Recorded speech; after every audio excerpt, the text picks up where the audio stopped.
తెలంగాణ పోరాటంలో అలుపెరగని ఉద్యమకారుడు మాజీ ఎమ్మెల్యే పెద్ది సుదర్శన్ రెడ్డి గారు మరణించారు. ఉమ్మడి వరంగల్ జిల్లాలోని నల్లబల్లి అనే గ్రామంలో ఓ సాధారణ రైతు కుటుంబంలో జన్మించాడు సుదర్శన్ రెడ్డి గారు. మెల్లిగా కాంగ్రెస్ పార్టీ నుండి తను రాజకీయ ప్రస్థానం మొదలుపెట్టాడు. 2001లో టీఆర్ఎస్ పార్టీలో చేరారు.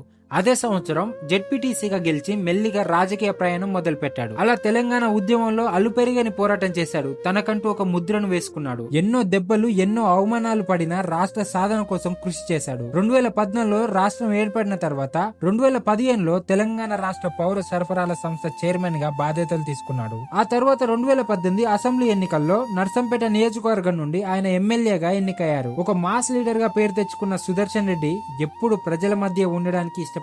నిత్యం ప్రజల మధ్య కనిపించేవారు. కానీ ఈ నెల జూలై 26న సుదర్శన్ రెడ్డి గారికి గుండెపోటు రావడంతో ఇమీడియట్ గా సికింద్రాబాద్ యశోద హాస్పిటల్ కి తరలించారు. కానీ ఆయన శరీరం వైద్యానికి సహకరించకపోవడంతో 5 రోజులు మృత్యువుతో పోరాటం చేసి జూలై 31 తెల్లవారుజామున మరణించారు సుదర్శన్ రెడ్డి గారు.